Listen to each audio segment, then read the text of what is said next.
Alex. Ano ba mga salit-saling ang sabi? Alam nyo, yung mga, ngayon tayo, mga pamahiin eh. Ano yung mga pamahiing alam ninyo? Alang sound? Alang sound dyan. Yung kapag po sa patay, kailangan pong magpagpag kapag po Pagpag, aalis ano? na. Opo. Oo, napanood ko na minsan yung pagpag na yan sa Netflix. Meron yan, pagpag eh ka. Ano pa? Sa patay kasi marami yan eh. Ano? Patay, sa kasal. Ano pa mga alam nyo na salit-saling sabi ng tao na sinusunod hanggang ngayon ng mga tao? Pati Ronald. Ano ba alam mo salit-saling sabi ng tao ngayon?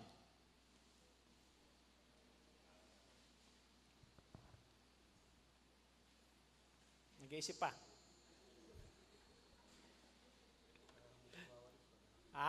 Yung wag kang magwawalis, maglilinis ng kalat pag may patay.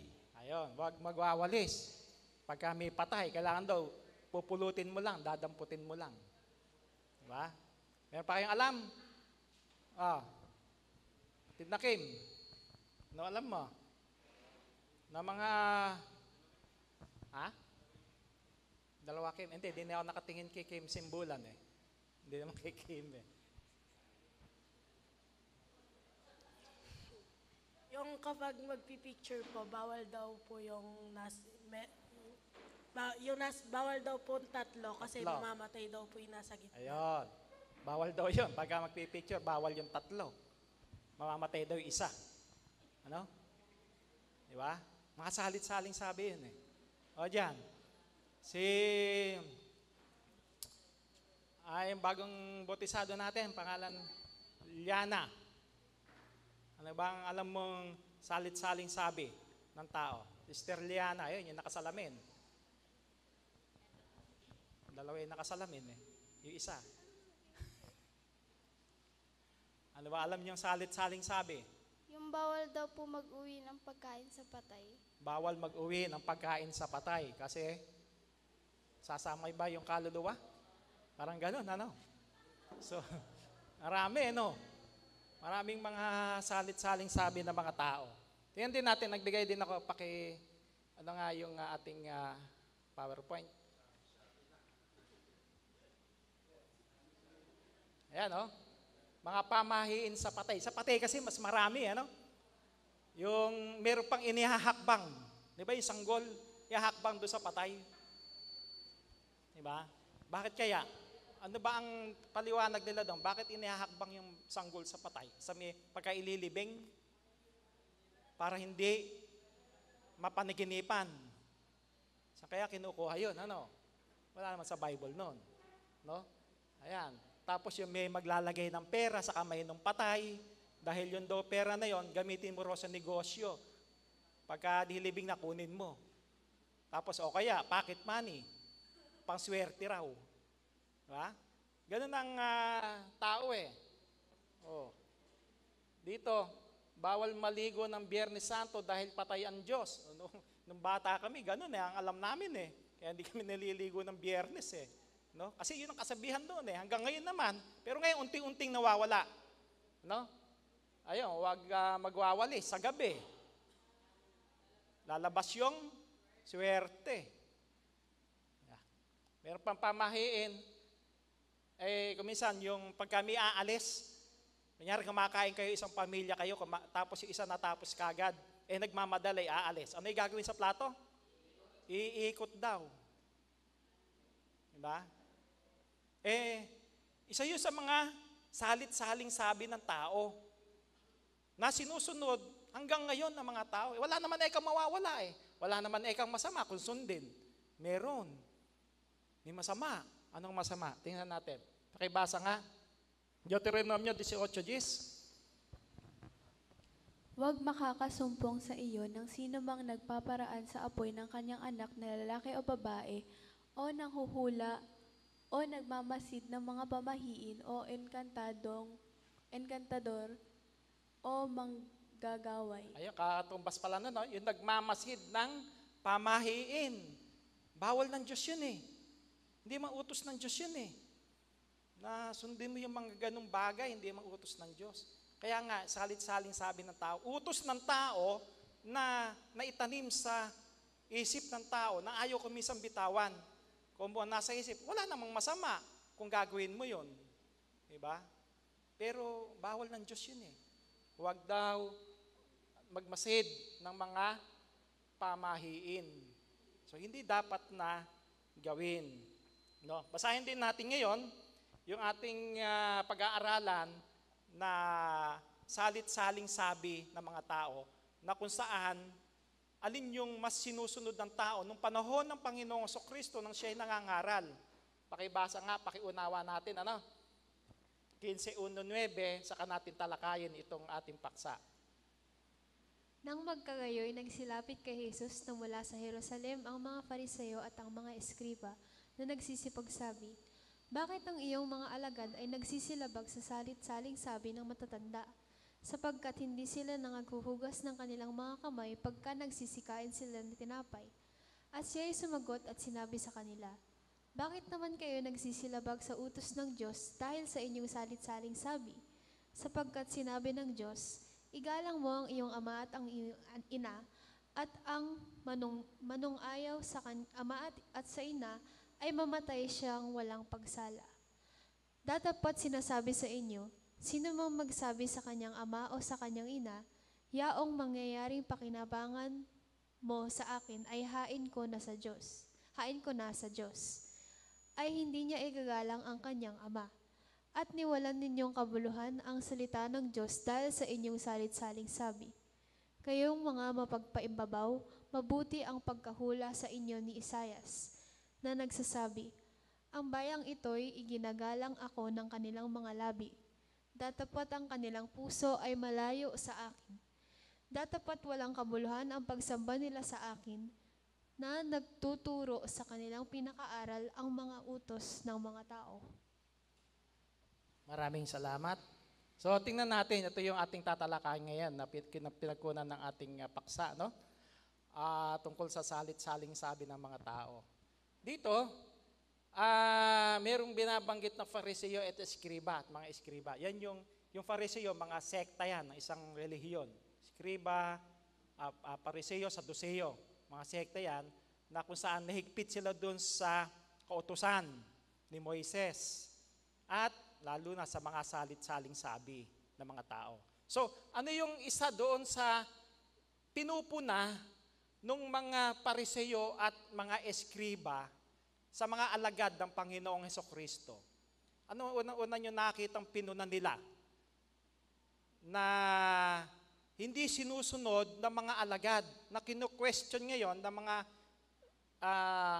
Fariseo at mga Eskriba ang Panginoong Hesukristo. Ano yung kinu-question ng mga Fariseo at Eskriba sa ating Panginoong Hesukristo? Sa magkapatid. Patid na Elisha. Hindi po naghuhugas ng kamay. Ayan, hindi naghuhugas ng kamay. Ano? Kinu-question nila na bakit yung mga alagad hindi naghuhugas ng kamay? Ayan natin nga. 15:2. Bakit ang iyong mga alagad ay nagsisilabag sa salit-saling sabi ng matatanda? Makita natin, salit-saling sabi, no? Ng mga matatanda. Sapagkat hindi sila nangaguhugas ng kanilang mga kamay pagka nagsisikain sila ng tinapay. So, ang isang kaugalian noon, kinakailangan talagang bago ka kumain, ano man yung kainin mo, tinapay man yan, kailangan daw maghugas muna ng kamay. Pero ang pinupunan ng mga Fariseo at Eskriba sa mga alagad ng Panginoong Kristo, nakita nilang hindi naghugas ng kamay yung mga alagad, kumain na kagad. Kaya kino-question ngayon, ang ano daw ang nilabag, yung salit-saling sabi ng matatanda. So merong nilabag yung mga Eskriba at yung mga Fariseo, no? Pero, ano ang hindi nila napansin? Kaya binalikan sila ng Panginoong Hesukristo . Kung yung kanyang mga alagad lumabag dun sa salit-saling sabi ng mga matanda, sa utos ng mga matanda, sa utos ng mga tao na kinakailangan maghugas muna ng kamay. Pero alin yung hindi nakita ng mga Parisiyo at Saduceo, ng mga eskriba, na mas nilalabag nga nila eh. Ano ang sabi ng Panginoong Jesucristo? Ano yung nilalabag naman ng mga eskriba at mga Pariseo ayon sa Panginoong Jesucristo? Kung yung kanyang mga alagad nilabag yung paghuhugas ng kamay bago kumain ng tinapay. Pero yung mga Pariseo at eskriba, ano naman ang nilabag ayon sa Panginoong Jesucristo? Meron? Ano yung nilabag nila? Binalikan sila ng Panginoong Jesucristo eh. Ano naman ang nilabag nila?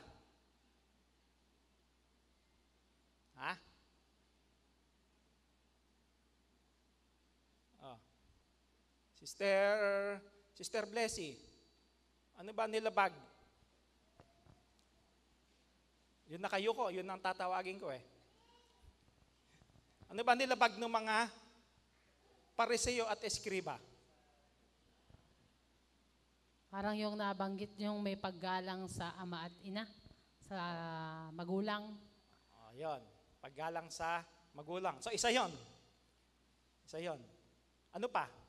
Yung bago dumating doon, ano pa yung sinabi ng Panginoong Jesucristo kung natandaan ninyo? Yung bumasa. Yung bang bumasa natandaan ba yung binasa niya? Ano yung nilabag? Ano nilabag?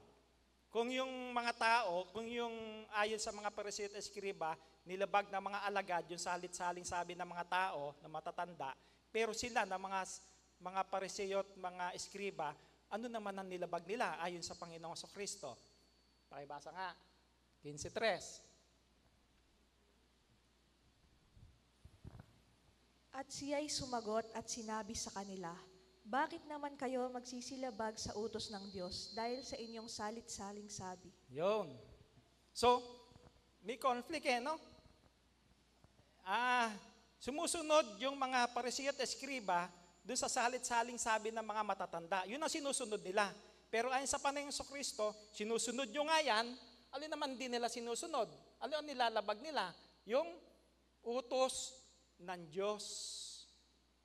Utos ng Diyos ang nilalabag naman nila. Sinusunod nila yung mga salit-saling sabi, pero yung utos mismo ng Diyos, ang ayaw nilang sundin. Di ba? Kaya nga, ano yung mahalaga doon sa dalawa na yon? Yung labagin ng tao, yung salit-saling sabi ng matatanda at sundin yung utos ng Diyos, o labagin mo yung utos ng Diyos at sundin mo yung salit-saling sabi ng tao? Ano yung mas maganda doon? Yung pagsunod sa utos ng Diyos o pagsunod doon sa utos ng matatanda? Paglabag sa utos ng Diyos o paglabag doon sa utos ng tao? Ano mas maganda doon? Hindi ba yung baling ma-violate mo, hindi mo masunod, hindi mo sundin, labagin mo yung utos ng yung mga salit-saling sabi ng tao? Ang pinakamahalaga, utos ng Diyos ang iyong sundin. Ano ang sabi? Sa Gawa 5:29. Datapwat nagsisagot si Pedro at ang mga apostol at nangagsabi, dapat muna kaming magsitalima sa Diyos bago sa mga tao. Ayun. Diyos muna, bago mga tao. Diba? Kaya lang, ang nagkabaliktad yung ginawa ng mga Pariseo at eskribe. Ang nangyari sa kanila, tao muna, salit-saling sabi muna ng tao, bago yung pagtalima sa Diyos. Pero, ayon kay Apostol Pablo, ayon sa mga alagad, dapat talagang Diyos muna. Diba? Utos muna ng Diyos, salita muna ng Diyos, bago yung utos at salita ng tao. Kasi niwawalan nilang kabuluhan yung utos ng Diyos Masunod lang yung utos ng tao. Hindi dapat na yun ang magkabaliktad. No? At ano rin yung isa sa salit-saling sabi na kanilang itinuro na labag doon sa utos ng Diyos. Yung nabanggit kanina, yung tungkol doon sa magulang. Ano yung salit-saling sabi ng mga Pariseo at mga eskriba tungkol sa pagsunod sa mga magulang noon. Naunawaan niyo ba yung binasa kanina? Tingnan natin. Sa magandang balita, Mateo 15:5-6.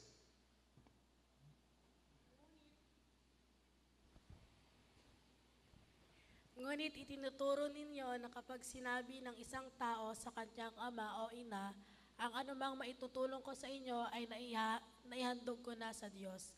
Hindi na niya kailangang tulungan ang kanyang ama at ang kanyang ina. Pinapawalang kabuluhan ninyo ang salita ng Diyos, masunod lamang ninyo ang inyong minanang mga katuruan. Ayan. Pinawawalang kabuluhan ninyo ang salita ng Diyos. Meron silang pinawalang kabuluhan eh. Ang sinusunod, yung minanang katuruan, mga salit-saling sabi. Tungkol saan? Pagka daw, para sa kanila, ayon sa salit-saling sabi ng kanilang mga magulang, ng mga matatanda, okay na raw, pagka daw sila ay tumulong o sa gawain sa church, sa simbahan, tumulong para sa Diyos, hindi na raw nila kailangan tulungan pa yung kanilang mga magulang. Di ba? Sabi, ang anumang maitutulong ko sa inyo ay naihandog ko na sa Diyos. Yung maitutulong nung anak doon sa kanyang mga magulang, naihandog na raw sa Diyos. Kaya anong kanilang katiwiran? Hindi na niya kailangan tulungan ang kanyang ama at ang kanyang ina. Yun ang kanilang salit-saling sabi. Sapat na pala yun noon na para sa mga Pariseo at mga eskriba, mga tao noon, na kapag pala tumulong sila sa mga gawain sa iglesia, tumulong sila para yung mga gawaing nakaukol sa Diyos, kahit hindi na nila tulungan yung kanilang mga magulang, kahit napabayaan na nila yung kanilang mga magulang. Kasi yun daw na itulong nila yung bagay na material na dapat nilang ibigay sa kanilang mga magulang, na ibigay nila para sa Diyos. Kaya sapat na raw yun. Hindi na nila kailangan pang tulungan pa bigyan pa yung kanilang mga magulang. So isa yun doon sa, ang sabi, minanang katuruan. Ang pinawalang kabuluhan, yung salita ng Diyos. Ano bang utos tungkol sa anak sa kanyang mga magulang? Kasi ito, lumalabas kahit lalo na kung babaeng bao o wala na byuda, na byudo yung iyong magulang, tapos ikaw na lang ang inaasahan pagkatapos hindi mo patutulungan dahil natulungan na raw nila, nakapagbigay na sila sa church, okay na raw yun. Kahit na hindi na nila tulungan, pabayaan na lang kanilang mga magulang. So yun yung minanang turo, yun yung salit-saling sabi na pinaiiral nila sa panahon na yun. Pero ano ang nilabag nila, gaya ng sinabi, ang niwalang kabuluhan nila yung salita ng Diyos para masunod lang yung minanang turo o yung salit-saling sabi ng tao. Pero meron ng utos eh. Ano nga ba yung utos? Sinong pwedeng mag-volunteer? Ano bang utos ng Diyos ayon sa banal na kasulatan na dapat gawin ng mga anak sa kanilang mga magulang? Sapat na nga ba yun kapag kayo halimbawa nag-abuloy dito, nagbigay kayo ng tulong para sa iglesia, yung magulang nyo kailangan ng tulong, hindi nyo natutulungan kasi ayon sa minanang turo, sapat na raw yung para sa nagawa mo sa Diyos. Pero anong utos ng Diyos? Na nilalabag nila, masunod lang yung minanang turo. Ano kaya yung utos sa banal na kasulatan tungkol sa anak na dapat gawin sa kanilang mga magulang? Patid na natulog si baby eh. Sino dyan? Sister Junette. Ano kaya dapat gawin? Ang sinabi po sa 10 kautusan po, mahalin daw po ang ama at yung ama at ina po. Ayun. So nagkaroon ng paggalang sa magulang, no? Sa iyong ama't ina. Diba? Tingnan din natin yung sinabi ni Apostol Pablo. 1 Timoteo 5:4. Ngunit kung ang sino mang babaeng bao ay may mga anak o mga apo, magsipag-aral ang mga ito muna ng pamamahalang may kabanalan sa kanilang sariling sangbahayan at magsiganti sa kanilang mga magulang sapagkat ito'y nakalulugod sa paningin ng Diyos. Ayan. So ang sabi, yung mga anak, lalo na, o mga apo, lalo na yung kanilang magulang, baon na, no? Sabihin, talagang kinakailangan ng suporta ng anak eh. Ano? Ang sabi, magsiganti sa kanilang mga magulang. Hindi yung ganti na may nagawa sa yung magulang mo nung bata ka, paghihigantihan mo. Hindi ganon. Ang sabi dito naman sa magandang balita, Biblia, subalit kung ang isang byuda ay may mga anak o apo, sila ang unang dapat kumalinga sa kanya bilang pagtanaw ng utang na loob sapagkat ito ay nakalulugod sa Diyos. So dapat daw tumanaw ng utang ng loob. Ano? Kumalinga. Kalingain yung kanilang magulang. So, yun yung ganti, magsiganti, tumulong, ibalik yung mga kabutihan na gawa ng iyong magulang noong siya naman ang nangangailangan ng tulong. Diba? So, yun yung isa sa mga nilabag ng mga salit-salin sabi ng mga Pariseo at mga eskriba noong panahon na yon. Ayaw nilang tulungan yung mga magulang nila. No? Kaya matanda na. Ang katwiran nila, nakatulong na sila sa Diyos kasi nagbigay sila para sa church. Hindi na rin nila tungkulin yun. Samantalang may utos, kaya nga ang sabi, nilalabag na yung utos ng Diyos. Masunod nyo lang yung iyong salit-saling sabi. Diba? So isa yon doon sa kanilang nilabag. Sinunod nila yung utos ng tao, pero nilabag nila yung utos ng Diyos. Ano nga ba yung nakalulugod? May kabuluhan ba? Yung kanilang, lalo na pagdating sa pagsamba sa Diyos, kung puro salit-saling sabi, puro turot aral ng tao lang ang sinusunod, may kabuluhan ba sa Diyos yon? Kalang, si pati dalito umamot lang. No. May kabuluhan kaya yan? Na kapag yung salit-saling sabi ang sinusunod, imbis na yung utos ng Diyos ang sundin, nananatili doon sa salit-saling sabi ng tao ang sinusunod. May kabuluhan ba yung kanilang pagsamba? Ayon doon sa binasa natin kanina? Wala. No. Tingnan natin sa 7:9. Kayong mga mapagpaimbabaw, mabuti ang pagkahula sa inyo ni Isaias, na nagsabi ang bayang ito'y iginagalang ako ng kanilang mga labi, datapwat ang kanilang puso ay malayo sa akin.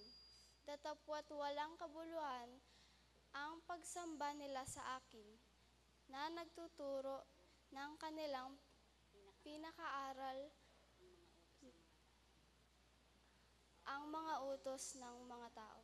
Yan. So ang sabi, mismo ang Diyos ang may sabi, no? Ginagalang siya nung labi ng tao. Pero yung puso daw malayo sa Diyos. Kaya ano nangyayari? Walang kabuluhan yung pagsamba nila. Bakit? Kasi nagtuturo ng kanilang pinakaaral ang mga utos ng mga tao. So utos ng mga tao, yung salit-saling sabi ng mga tao, utos ng mga tao yun. Mas pinahalagahan ng tao, hindi yung salita ng Diyos. Kaya ang sabi ng Diyos, walang kabuluhan ang pagsamba ninyo sa akin. Ngayon, tungkol sa pagsamba, anong ginagawa ng tao ngayon? Tungkol sa pagsamba sa Diyos, isa rin sa salit-saling sabi, minanang turo ng tao sa kanyang mga magulang, sa kanyang mga ninuno, no? In-embrace na nila. Ano yung isa doon sa talagang tungkol sa pagsamba? Kasi pinag-usapan dito, walang kabuluhan wika yung pagsamba nila sa akin. Ano ang isa doon sa ginagawa ng tao ngayon tungkol sa pagsamba sa Diyos? No? Ito po. Tabi-tabi po pagsamba sa imahe o rebulto. Tama ba? Isa yan sa minanang turo ng tao. Di ba? Salit-saling sabi yan Kaya yun sa tanong na pagsamba sa imahe o rebulto, tama ba? Hindi tama. Bakit? Kasi ikaw na unang utos ng Diyos kay Moises pe, huwag kang gagawa ng larawang inanyuan. Di ba? Para siya ay iyong sambahin, para siya ay iyong yukuran. So, doon pa lang sa paggawa, kasalanan na. Kasi meron ka ng nilabag. Ano ang katwiran ng tao ngayon? Ano yung salit-saling sabi ng mga tao ngayon? Hindi ko naman sinasamba yung rebulto eh. Kumbaga parang ano lang yan, parang larawan lang na halimbawa, meron kang mahal sa buhay, magulang mo, nangamatay na, meron lang picture yon na nandoon sa bahay mo, inaalala lang mo lang. Hindi pagka inaalala, ibang ano yon. Hindi mo luluhuran yung, niluluhuran ba natin yung picture ng ating mga magulang na namatay na? Hindi naman, di ba? Sasabitan mo ba yan ng kung ano, ng bulaklak, kaalayan, di ba? So, hindi naman natin ginagawa yun eh. Kasi, hindi talaga utos ng Diyos na sambahin yung mga rebulto. Ano ang sabi? Dito. Medyo malabo lang, ano? Ano ang ginagawa nila? Ay sa Isaiah 4:17-18, ang natirang kahoy ay ginagawa nga niyan Diyos na kanyang niluluhuran at sinasamba. Dumadalangin siya sa rebulto, iligtas mo ako sapagkat ikaw ang aking Diyos. Ang mga taong gayon ay mga mangmang at hindi inuunawa ang kanilang ginagawa. Tinakpan nila ang kanilang mga mata at sinarahan ang isipan sa katotohanan. Diba? Yun ang sabi ng Biblia. Yun ang ginagawa. Kaya nga, ano ang ginagawa nga ng tao? Kukuha ang sabi dun sa Isaiah din, kukuha sila ng kahoy, ng sedro, o yung iba, yung bakal o ginto, tapos lililukin. Kung kahoy, yun na pag pinaglilukan, ginagawang pamaringas eka. Yung natira na nililok, yun sinasamba, niluluhuran ng tao. So, isa yun doon sa salit-saling sabi o turo ng tao na minana sa kanilang mga ninuno na hindi maputol. Pero sa Biblia, bawal yun. Di ba? Ayaw ng Diyos nun. Maging dun sa, isa rin sa salit-saling sabi ng tao tungkol sa pagkain, lalo na sa dugo. Ano ang katwiran ng tao dun sa dugo? Ang sabi ang kanilang paliwanag, ang bawal daw yung mag-asawa sa iyong kadugo. Kung first cousin mo, hindi mo dapat na maging asawa. Yun daw ang sinasabi na huwag kakain ng dugo. Kaliwanag naman na pagkain yung pinag-uusapan Di ba? Lumayo ka doon sa mga nabigbinigti. Sa inihain sa Diyos-Diyosan. Sa dugo. So yung pagkain na pumapasok sa tiyan, yun ang pinag-uusapan doon. Yung dugong literal, yun ang talagang pinaiiwasan, hindi pinakakain sa tao. Ano pang gagamitin ng tao? Salit-saling sabi ng tao, gagamit pa ng sitas ng Biblia na, lahat nang nabibili sa pamilihan. Sabi ni Apostol Pablo, kanin ninyo. Nabibili sa pamilihan, nabibili sa palengke yung dugo. Di kanin mo, nasusulat naman Diba? Gagamit pa ng sitas, ganon. Pero, dapat nga bang umabot pa sa pamilihan yung dugo? Natin. Ito yung kanilang dahilan, ano? Lahat ng ipinagbibili sa pamilihan ay kanin ninyo at huwag kayong magsipagtanong ng anuman dahilan sa budhi. Nabili sa pamilihan yung dugo. Sabi, utos daw Lahat daw ng nabibili kanin No? Karaming nabibili sa pamilihan, kakainin mo ba? Hindi naman, di ba? Ngayon, dapat nga bang umabot pa sa pamilihan yan? Tingnan niya natin, pakibasa nga, Levitico 17:13. At sino mang tao sa mga anak ni Israel o sa mga taga-ibang bayan na nakikipayaman sa kanila ng manghuli ng hayop o ng ibon na makakain, ay ibubuhos niya ang dugo niyon at tatabunan ng lupa. Ayun, ano rin gagawin doon sa dugo? ng hayop o ng ibon na makakain, ano yung gagawin sa dugo? Tatabunan ng lupa. No? Ibubuhos niya ang dugo niyaon at tatabunan ng lupa. Paano pang aabot sa pamilihan yung dugo kung tinapon mo na sa lupa? Ang utos ng Diyos, yung dugo raw ibubuhos sa lupa, tatabunan ng lupa. Paano pang aabot sa pamilihan? Kaya yung dugo, hindi na dapat umaabot sa palengke para gawing pagkain. Kasi utos ng Diyos ngayon, anong gagawin? Tatabunan ng bigas. Ilalagay doon, sasama doon sa arroz caldo. Di ba? Hindi dapat. Kasi utos ng Diyos yan So yun yung mga salit-saling sabi. Imbis na sundin yung utos ng Diyos, pinalitan sa salit-saling sabi ng tao. Utos ng tao. Ikasasama ng tao yon. Kasi meron siyang nilabag. Merong utos na hindi dapat gawin ang tao. Kaya yun yung dapat gawin bilang tayo mga lingkod ng Diyos, nakakaalam ng utos ng Diyos, sundin natin gaya na sabi ni Apostol Pablo, Diyos muna bago sa mga tao. Diyos muna ang dapat nating paglingkuran, gawin natin kung ano yung utos ng Diyos, yung salita ng Diyos, yun ang ating sundin, hindi yung salit-saling sabi ng ating mga magulang o ng mga matatanda, mga minana nating turo sa ating mga ninuno. Kaya nga ang sabi doon sa matandang tipan, ito ang wakas ng bagay, lahat ay narinig, ikaw ay matakot sa Diyos at sundin mo ang kanyang mga utos, sapagkat ito ang buong katungkulan ng tao. So ang buong katungkulan ng tao, masunod niya yung utos ng Diyos, hindi yung utos, salit-saling sabi ng tao, kundi utos ng Diyos ang dapat nasundin. Ibig sabihin nun, nangangalogan lang nun, pag sunod mo sa utos ng Diyos, meron kang banal na takot sa Diyos. Di ba? At yun ang ating buong katungkulan. Nilalang tayo ng Diyos para paglingkuran siya, para sundin yung kanyang mga utos. Kaya yun daw ang buong katungkulan ng bawat isa sa atin. So yun po, yung ating paksa tungkol sa salit-saling sabi ng mga tao. Meron po kayong gustong itanong, idagdag, share? Wala po. Kung wala po, ay ipinagkakaloob ko po muli sa ating mahal na diakono.